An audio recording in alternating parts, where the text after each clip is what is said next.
stuff at the moment, so some of the new stuff didn't carry over, unfortunately. But anyway, I'm sort of starting from scratch. But I hope you are all well. My name is Joanne. I am a law student from Melbourne in Australia, and I hope you are doing well. There has been a new filing today that everyone is talking about. I believe that it is, well, I heard, I've seen some people try to discuss it, and it was all over the place. And that is just not talking about, that's not because of the people who were talking about it. I believe that this is a document that has got everybody talking. So, hello. So I thought we might and see for ourselves what's involved here. I haven't seen it. I've heard, I flipped over and I got, there's been a few people that have covered it.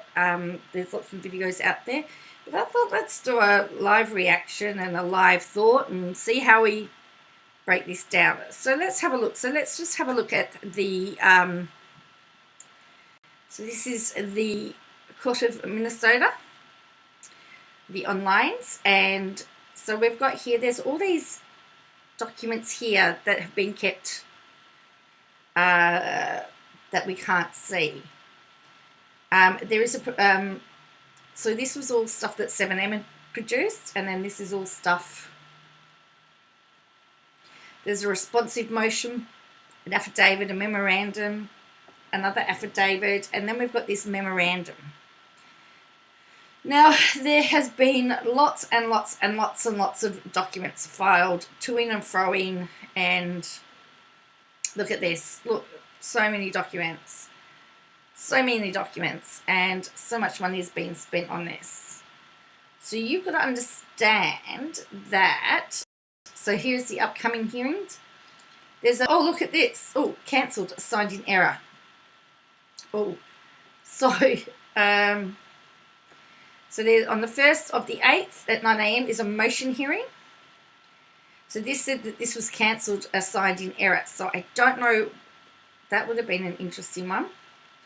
So we know the jury was all done, held on the record. But have a look at all of these fees that have been paid. So 7M at the moment have paid $845 for motions and everything. So every time they file a motion, they have to pay a fee. And she spent $670 at the moment for her motions. So, you know, there's some money being spent. This is just, that's just for court fees. We haven't even got to lawyer fees yet. So she filed, she filed a motion on the 19th of July here and was charged $75.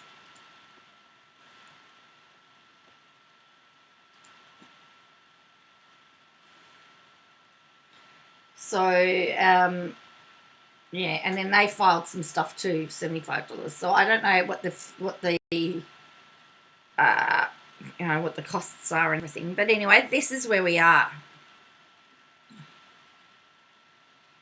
So let's now go to this motion. So I've got it in a PDF form. I've got it in a PDF at the moment. So let's just see. I've just got to move it. I've just got to find it. So here we go.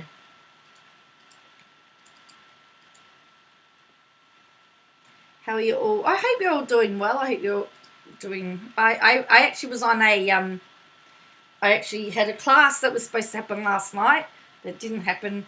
Was changed to tonight, and and it got the lecturer dropped out and wasn't able to get back online. So, you know, technology, hey? All right, so let's look at this.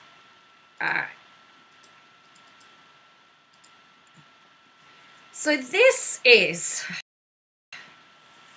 a reporting defendant's second motion to compel.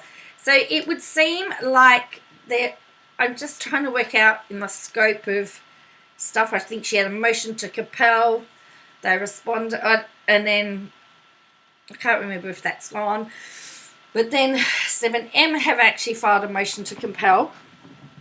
And then this was filed on the 25th of the 7th. So this has just been filed today. So let's see what this is. So this is my live reaction. I haven't seen any of it. I've got no idea what to expect. I've seen on social media that it's interesting.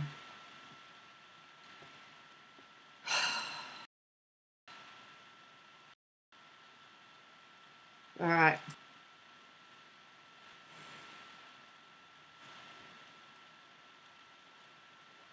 So, and I'm sure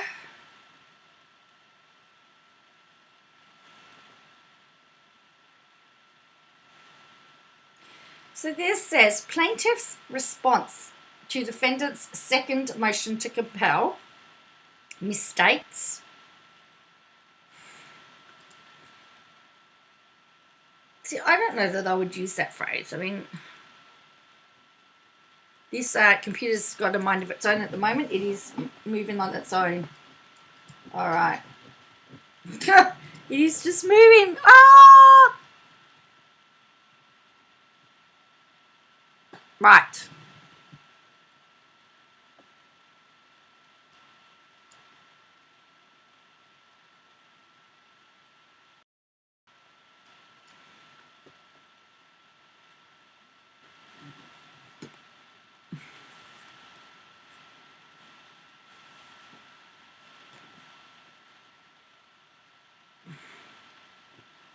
I mean, they could have said incorrectly stated. I mean, I just think misstate.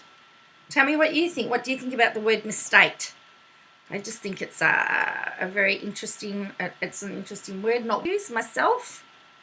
They like to use, from what I've seen, from a lot of documents that I have seen, they like to use the word, incorrect or wrong or misinterpret. Yeah, I don't think I've ever seen the word misstate. So that's a really interesting way to start.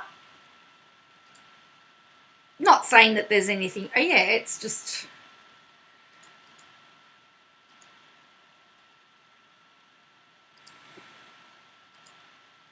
it's just not a word that as I said, I would consider using. All right, I've just opened this up in Chrome.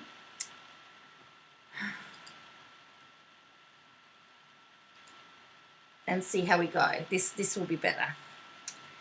So here we go. Hello, for all of you that are watching, say hello in the chat.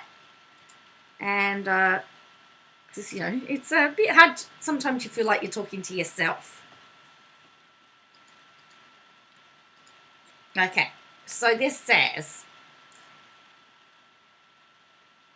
so it misstates the burden of persuasion with respect to motions to compel and ignores the substantive content of defendant's motion. I've also noticed, and it's like just me being really picky and really, see how defendant's is in one font and motion's in another. You see that? It looks like it's been added in afterwards, and they've not made the correction to with the font, because particularly, I mean, there are some judges that particularly, I know Australian judges, they're very peculiar about their font sizes and what font to use. They can be very anal about it. So, all right. So it ignores the substantive content of the defendant's motion, outlining the efforts made to narrow the issues for the court. Hi, Ritz. Okay. This sounds like it's going to be a word salad. It ignores the fact that plaintiffs have failed their own obligations to secure their rights under the rules. Plaintiff's response to defendant's second motion to comply is wholly consistent with an intention to prevent defendants from defending a lawsuit that was likely brought as a strategic message to prevent others from negatively reporting on them. It is certainly not consistent with foundational precedent that provides that mutual knowledge of all relevant facts gathered by both parties is essential to proper litigation in Jepson versus Swanson. Quoting Hickman versus Taylor. What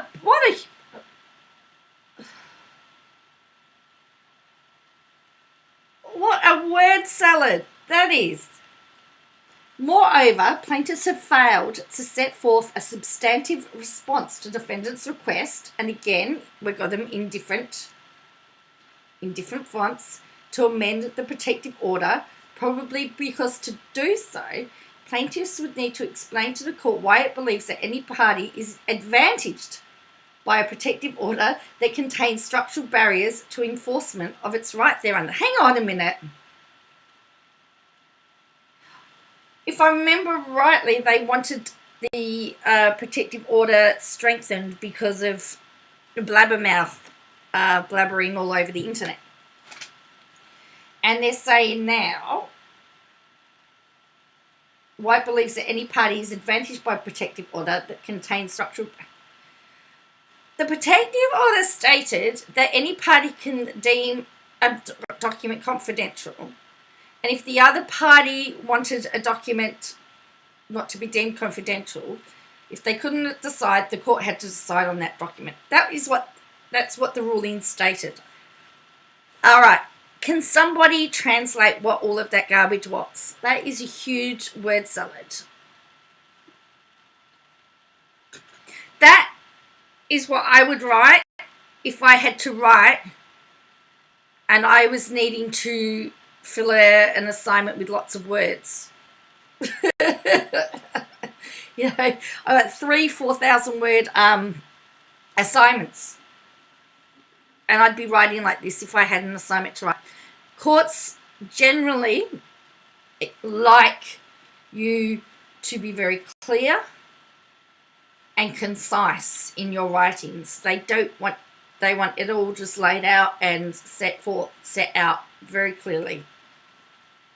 They don't want to have to be asked questions. Plaintiffs have the burden of persuasion to establish that objections to discovery are proper.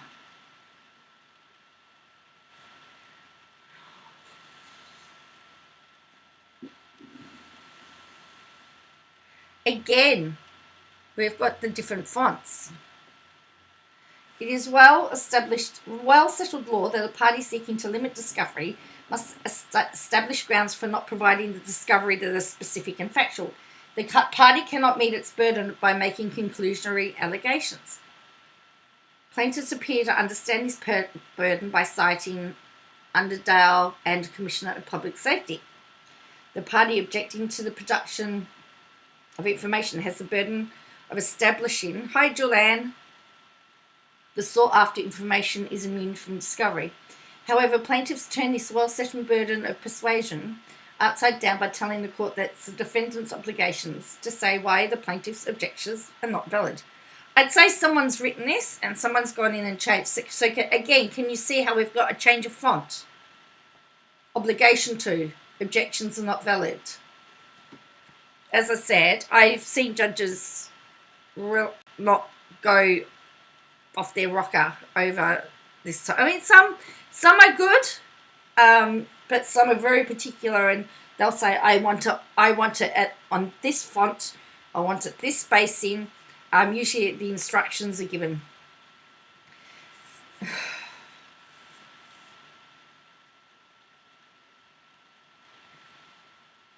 Okay. I still haven't quite worked out what this is all about yet. Plaintiffs appear to believe that the language of Minnesota R. General Prac 11505 somehow shifts the burden onto defendants.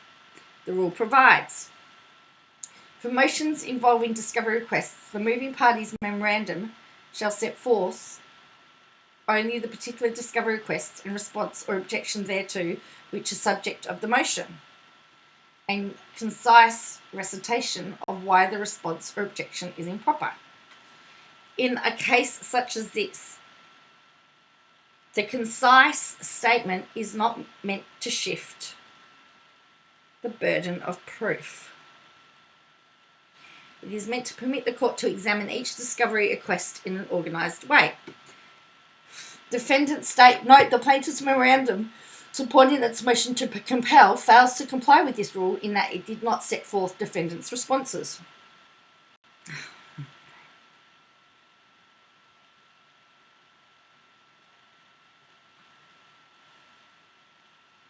Okay, so just so that you know, just to make something very clear, it says, for motions involving discovery requests, the moving party's memorandum shall set forth. When they refer to moving party, it is the party, a party in a case who is making the motion. So, for example, if the plaintiff in a civil case moves for a summary judgment, the plaintiff is considered the moving party. The term is interchangeable with movement. A non-movement is a party who opposes the initial motion. Okay, so they're saying, for motions involving discovery requests, the moving party's memorandum shall set forth. So where there's a statement of claim, it is the plaintiff that is the moving party. In her motion to compel, KJ's motion to compel, she's the moving party. Whoever makes the motion is the moving party. Joanne says, I write contracts and I hate it when other parties submit paperwork with different fonts and spacing. I always have to take time to fix it, especially language like this. Yeah, this is hyperbole, in my opinion. All right? So the rule states that in requests of discovery, the moving party, the person whoever made the motion, shall set forth only the particular discovery requests in response or objection that are subject to the motion. All right? So that's what a moving party is. The rule also provides that the memoranda and reply memoranda not exceed 35 pages except by leave of the court. The rule is premised on the belief that by the time a matter reaches court, the party should have had made some effort to communicate such that they have a basic understanding of others' arguments. But we do. She's a journalist. That is her argument. But it does not shift the burden of persuasion onto the moving party. Hang on.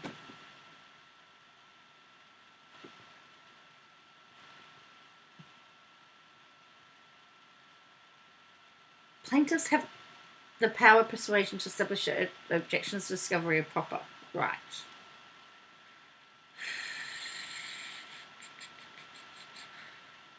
But it does not shift. Have they just contradicted themselves there?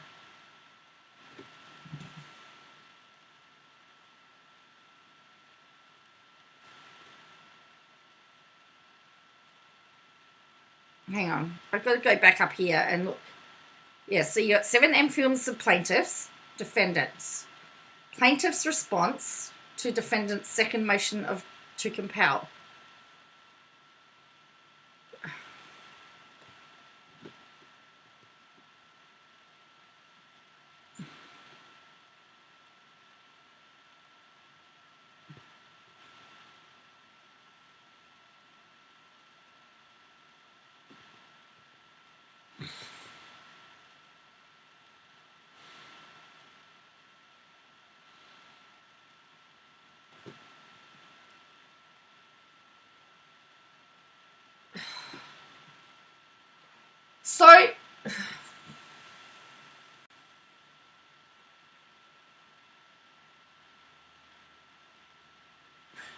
by telling the court that it is the defendant's obligation to say whether plaintiffs appear to believe the language somehow shifts the burdens on the defendants. So if the motion to compel was from KJ, she's the moving party.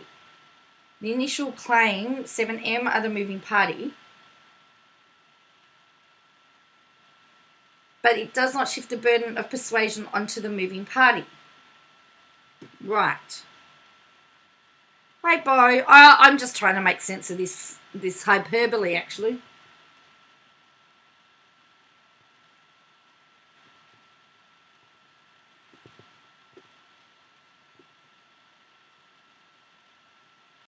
Right.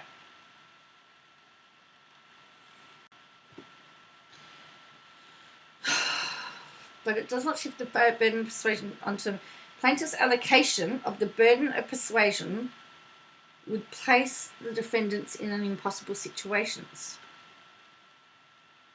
Again, allocation is in a different font. Possession is in a different font. Defendants do not know what information is in the plaintiff's possession. Well, of course you don't. Well,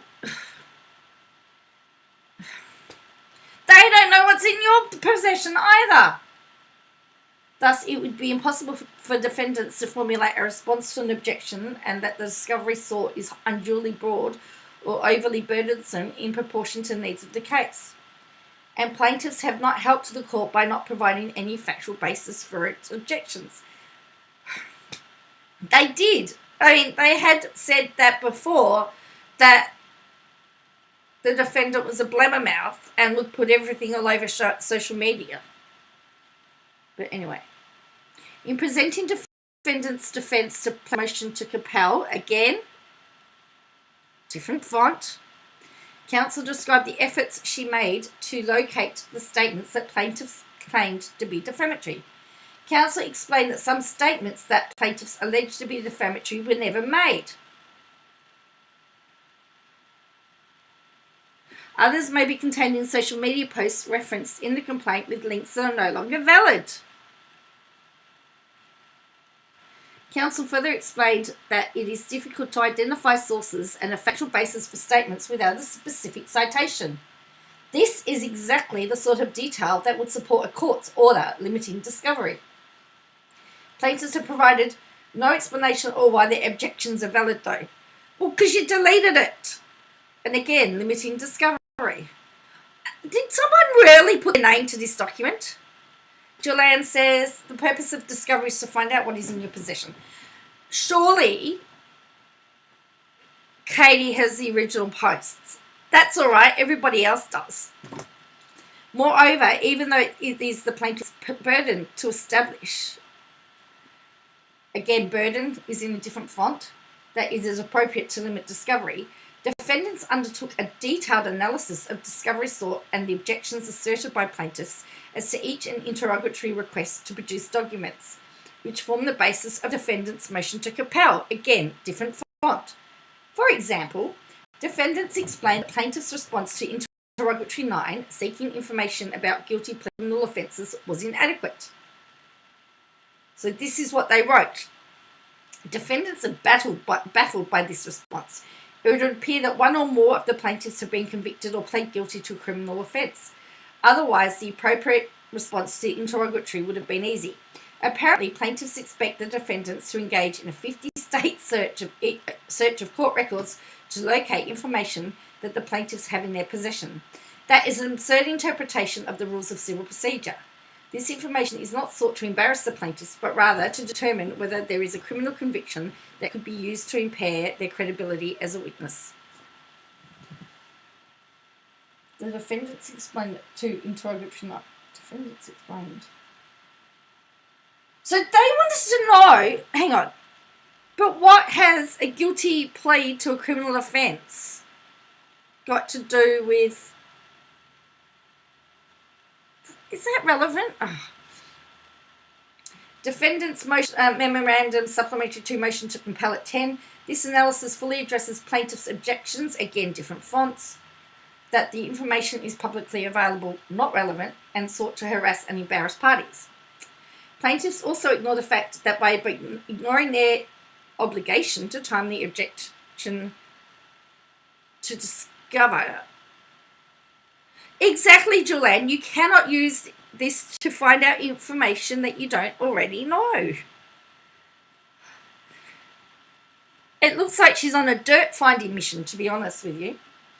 They have waived their right to object except on the basis of privilege, work product, and experts' conclusions. Again, conclusions is in a different font. Private Bank and Anderson. Extending the holding of Garrity and Kempler motor sales to cases arising under current rule. Does not undertake effort to examine any of the plaintiff's objections. Again, different font, except for a privileged work product or experts' conclusions. Different font. The font, the changing fonts just do my head in. Plaintiffs have failed to respond to their efforts to narrow the issues for this motion. Counsel must admit that the plaintiff's argument that defendants failed to certify that they attempted to meet and confer inspired some amount of outrage.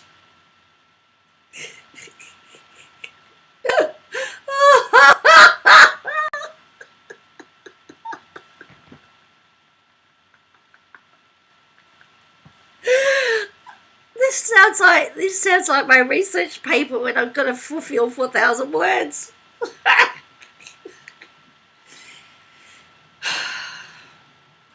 Minnesota Rules of Civil Procedure 3702 does require the parties to set forth the efforts undertaken to resolve discovery issues. Counsel's declaration supporting defendant's motion to compel indicates that she attempted to secure plaintiff's participation in narrowing these discovery issues in letters dated March 27, 28, and June 12th. Plaintiffs did not respond to these letters sometime after 11 p.m. on July the 10th, the day before briefing on these motions were due. Defendants' submissions, further outlined the fact that plaintiffs did not attempt to engage in discussion as to defendants' discovery responses until July 7, 2023. Despite this extremely tardy response, defendants were able to adjust its arguments in half, prepared a briefing to reflect the arguments and supplemental discovery made by plaintiffs therein. Oh, my hero! Oh, dear. Perhaps plaintiffs believe that the rule requires some magic language rather than a substantive discussion on the efforts defendants made to resolve discovery dispute. It does not. Moreover, even if the rule did require a formal certification, the remedy for failure to secure such a certification would be to adjourn the proceedings to require the parties to make additional efforts to resolve discovery disputes. Do you really want it to go on further, Katie? Do you really want to have it go for longer?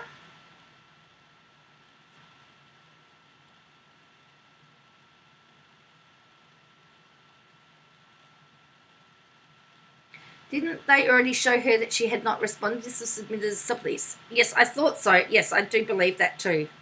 I do believe that too, Joanne. They submitted some stuff. Anyway.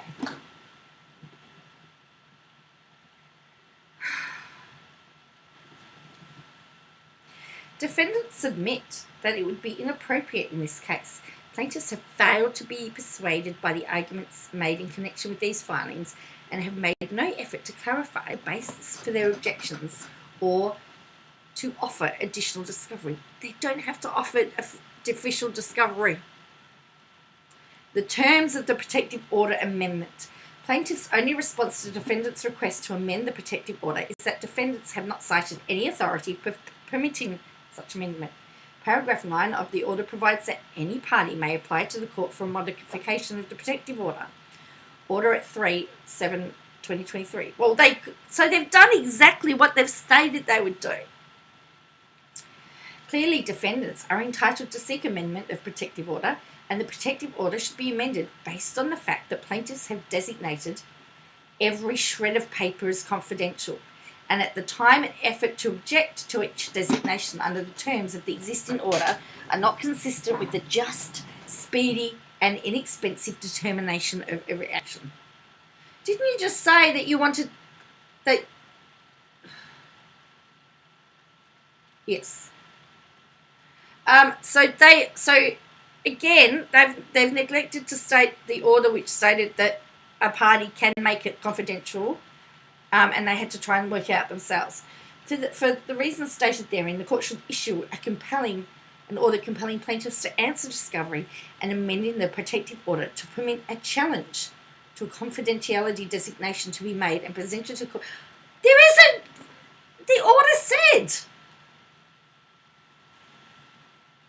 at such time as it becomes necessary to assert such challenge. Well, I've got to pull up the order because I am certain the order stated that, and I'm going by my memory here. My memory's not that great, but if I remember correctly, it stated. I'm going to pull up the order. So let's find the order. So that was so. Can someone translate that for me? Because I'm sorry, I'm just really confused at the moment with all that was. What was it? Oops. What was all that about? So essentially it was, they haven't responded. So essentially, it took, 4 pages to get to the point that 7M have deemed most of their stuff confidential, which means a certain Minnesotan housewife is not able to view them. And doesn't think it's fair. Did I say that correctly? All right, let me find the order. That wasn't it. So yes, thoughts, people. Oh, there's a protective order. Anyone got any thoughts on what we've just seen? That was pretty, full on. If you ask me. Right, what was it? The protective order. Where is it? What number is it? 9. That's it there, I think. Open with Chrome. We'll open up with Chrome. Yeah, I think personally that's what I think it is. I personally think it is the fact that, oh gee, I've just moved everything across. I think the problem is that everything was everything's been made private. So let's have a look at this. Okay. So their complaint was that everything's confidential. Okay, so let's have a look here. All right, here is the original protective order. Okay, so it says the court adopts and enters this protective order. It says any party to this action may designate documents and information as confidential to protect it within the scope. Highly confidential, attorney eyes only, means and is limited to confidential information that constitutes information that producing the party deems especially that constitutes information that the producing party deems especially sensitive and is limited to private financial information, sensitive and private business information, medical records, and personal contact information.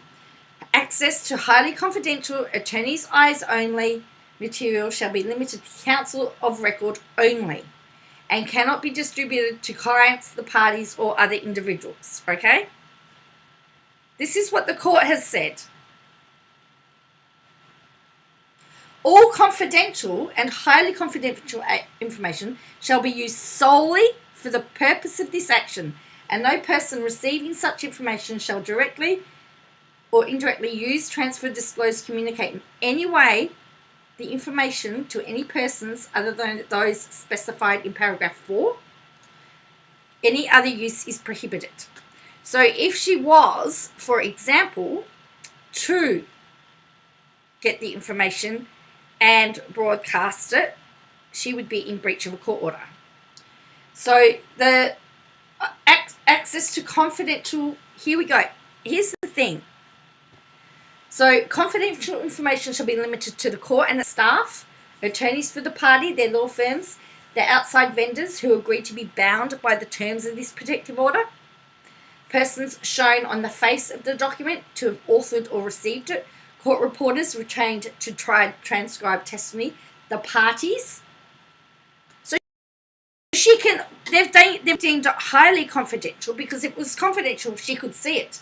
But the problem is she can't broadcast it. Outside independent persons not currently or formerly employed by, consulted with, who are retained by a party or its attorneys to provide assistance as mock jurors or focus groups. Okay? All portion of documents and information disclosed in the deposition by a witness may be designated as confidential and thereby obtain the protections accorded with confidential information. Any party who inadvertently fails to identify documents and information as confidential or highly confidential shall promptly, upon discovery of its oversight, provide written notice. Any party may change in the designation of any information designated confidential or highly confidential. Any such information shall be treated as originally designated until the change is completed. So this is what they need to do. If the requested change in designation is not agreed to, the party seeking the change in the designation shall, within 30 days of the requested change, move the court for appropriate relief. The party asserting that the material is confidential or highly confidential information shall have the burden of proving that the information in question is in the scope of the protection afforded. So why is she asking, why has it been put in there that they need the protection order changed when paragraph 7 of the original judgment said that if you don't agree, you go to court?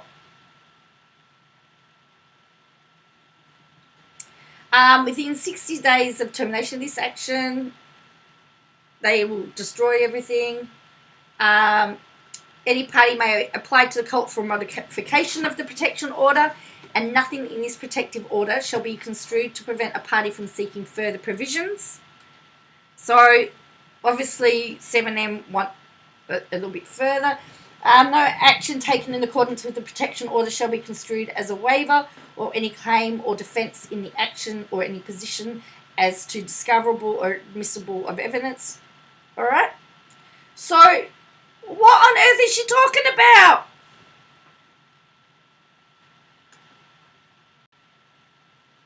It's there in the protection order.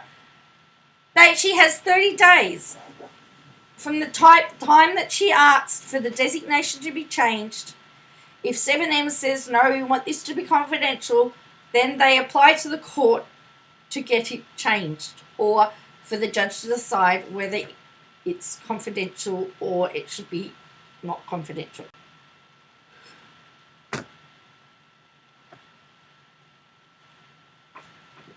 I got no words. So it's interesting because they refer to that order, and yet point 7 of that order states that if there is a disagreement over whether something is confidential or not, they can apply to the court and the court will determine it. The response to this nonsense should be good. I still am trying to seriously wrap my head to think, other than the fact that they're talking about this confidentiality order, which I've just proven, which I've just shown could have been easily handled by the, is it worth responding? I mean, in my opinion, that was a waste of That was a waste of 5 pages of paper, in my opinion. That was bizarre. That is a I don't know what I've just read moment.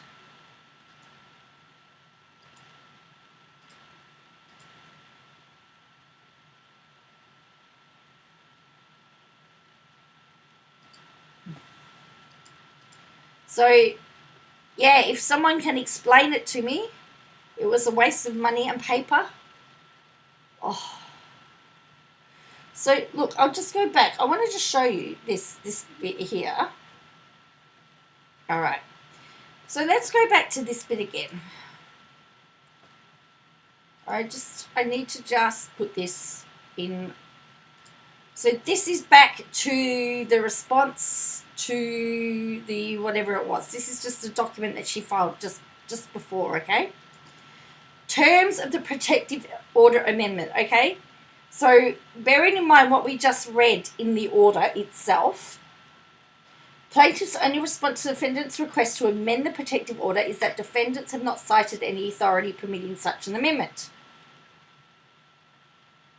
Well, the order stated it. Whoops. Oh no, I've just doxed myself. Oh no. No, I haven't. What happened to it?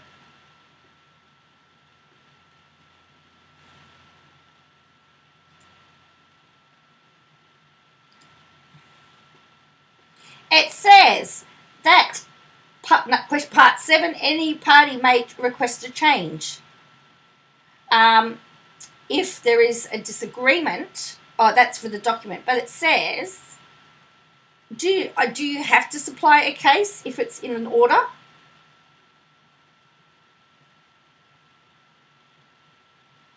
Didn't it say here?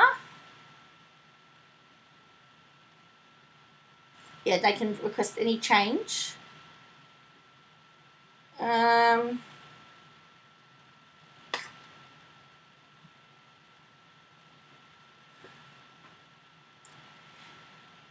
It says here that confidential documents, or highly confidential for attorney's eyes only, is private financial information, sensitive and personal business information.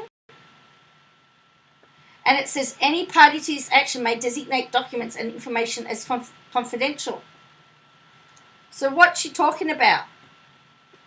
Paragraph 9 of the order provides that any party may apply to the court for a modification of the order. So let's go to 9. Yes, it says any party may apply to a court for modification of the protective order, and nothing in this protective order shall be construed to prevent a party from seeking such further positions, enhancing or limiting confidentiality as may be appropriate. Additionally, no designation of confidentiality shall mean that the party making the designation is entitled to any presumption or determination that the information is protected under Minnesota law or by contract solely because of the confidentiality designation except as provided by this protective order. That means that, yes, it's confidential only to the protective order. It may not fall under anything else. Clearly, defendants are entitled to seek amendment to this protective order, and the protective order should be amended based upon the fact that plaintiffs have designated every shred of paper as confidential. Well, if you have asked for financial information, the order states, and I quote, the judgment.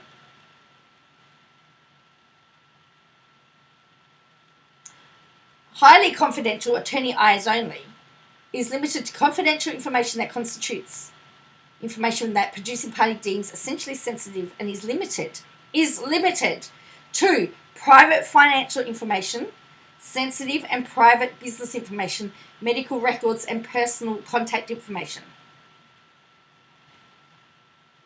All confidential shall be used. So these are, and the thing is, confidential, I don't know what they're talking about, because access to confidential information shall be limited to the court, the attorneys, the persons on the face, court reporters, the parties.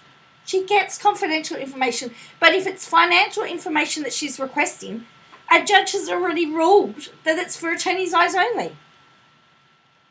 And that the time and effort to object to each designation under the terms of existing order are not consistent with the just and speedy, inexpensive determination of every. For these reasons, the court should issue an order compelling plaintiffs to answer and amending the protective order to permit a challenge to confidentiality designation to be made and to be presented. So,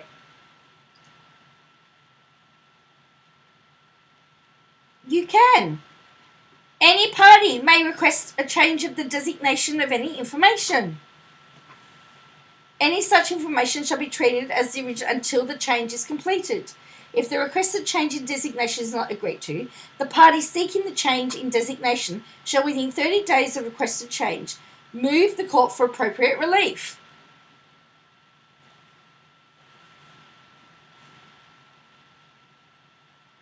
What's your problem?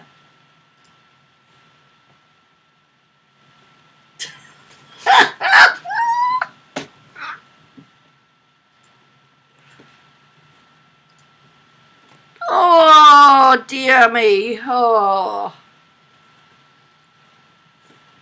What I can't believe is that a lawyer put their name to that. But anyway. So, that's all that's all I've got. I need to go focus on, I need to do some uni work for tonight. But thank you for joining me. That was bizarre, to say the least. That was my first reaction. So this is my reaction. As I said, we've compared the original judgment to that motion to compel, or whatever it was, whatever that document was. There's a whole pile of stuff that's not there. But I thought it was pretty straightforward that you can. Thanks, Joanne. You have a good day too. I would have thought that it was quite obvious. They could put in the motion, or they could challenge and say we want the designation of X, Y, and list them all and do it in one court sitting. I'm sure they could do that if they asked the court. But anyway, I can't. Well, one more question that I need to ask. Do you think she wrote that herself and it was just signed? Or do you think that a lawyer actually wrote that?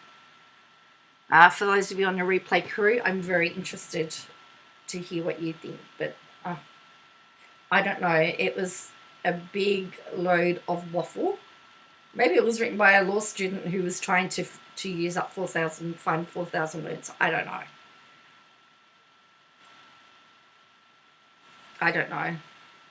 You think she wrote it, Julianne? Yes, so I wouldn't use the word misstate. So, again, that's just my opinion. That's just my view. That's what I think. But yeah, there's just too many really bizarre things for that, for me, that I think, for that to be going on. For, she had to. I don't believe I don't think a qualified lawyer wrote it. However, I do think that the font changes were made by a lawyer, but I think it could have been written a whole lot more succinctly, and I think they need to read the original judgment again and see that. But it sounds like she wants access to all the private stuff and she can't get it. So, as I said, yeah. Well, it'll be interesting to see what happens on the 1st of August and whether she's going to actually turn up. But you don't have to turn up. That's what you have lawyers for. They would only have to turn up if they're going to be a witness, if they're going to give evidence. Generally, quite often in civil cases, they don't go. That's what their lawyers are there, particularly if you're in another state.